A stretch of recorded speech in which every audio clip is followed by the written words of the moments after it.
I never imagined I'd be the type of person to uncover the betrayal of someone I trusted with my entire heart. We had been married for 7 years, and on the surface, everything seemed flawless. Friends often admired us, saying how strong our bond appeared, how deeply we cared for one another. I wanted to believe it, and for a long time, I did.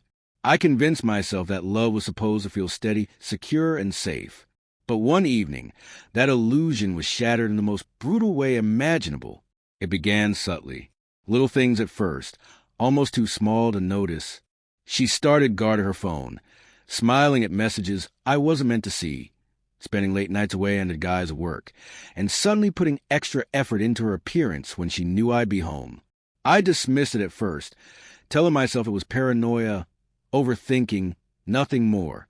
I wanted to trust her. I still loved her deeply.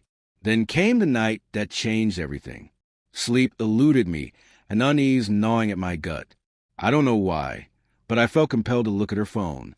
I know it sounds controlling or desperate, but I couldn't ignore the instinct. When I went through it, my heart dropped. Flirtatious messages, suggestive photos, conversations leaving no doubt she had been cheating. Her justification? She called it just for fun. Just for fun. 7 years of marriage, shared memories, a life we built together, reduced to a trivial game. I sat there, frozen. How could someone who once promised forever treat us so carelessly? There was no remorse, no sense of gravity in her words, just laughter and nonchalance, as if the pain she caused was inconsequential. Rage surged through me, hot and shaking. My thoughts scattered. And then, unexpectedly, clarity arrived. I realized forgiveness was impossible. Not now. Not ever as she treated our marriage like a trivial amusement. By the next day, I had filed for divorce. I said little, packed my things, and stayed with a friend. The legal process was cold, impersonal, almost mechanical, but somehow it felt purifying. Every document signed, every step taken, reminded me that I was reclaiming my life, my dignity, my identity. Friends were stunned, some incredulous, asking how I could end a marriage over mistake. But it wasn't a mistake. It was a conscious choice, repeated, made with full knowledge of its consequences. Weeks passed, and I focused on myself, rebuilding my life, finding strength in solitude. Then, out of nowhere, she reached out. Her message was hesitant, almost timid. "Can we talk?" At first, I ignored it. Why respond to someone who had caused such pain? Yet curiosity, lingering anger, and a faint trace of old affection pulled me in. I agreed to meet.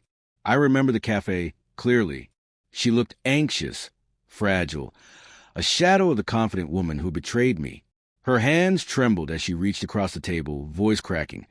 "I made the biggest mistake of my life. I never meant to hurt you. Please just listen to me." She cried, begged, promised she would do anything to make it right. Her words were crafted to awaken old feelings I thought I had buried forever. Inside, I felt a storm of emotions, anger, hurt, yet an undeniable flicker of empathy. I remember the years of shared laughter, quiet mornings, plans we had made. But I couldn't ignore the words that haunted me. Just for fun. That careless dismissal of our life together had left a wound too deep to heal. I spoke calmly but firmly. "What you did cannot be undone. You treated us as a joke. I cannot forget, nor can I pretend it didn't happen. I'm sorry, but this is over." Her reaction was immediate and raw. She sobbed, gripped the table, body shaking, pleading, offering anything to prove her remorse. But I remained steadfast. I had learned a fundamental truth. Self-respect is non-negotiable. Love cannot survive in a vacuum where betrayal is trivialized. Walking away, I felt a curious blend of sorrow and liberation, as if I had survived a storm and emerged stronger on the other side. In the following weeks, I rebuilt myself, my routines, my confidence, my sense of self. I learned to enjoy my own company, to trust my instincts, and to shed the illusions I had clung to. Looking back, I understood something vital. Some people are capable of selfishness beyond forgiveness. Protecting your heart sometimes means walking away, even when love and shared history cry out for reconciliation.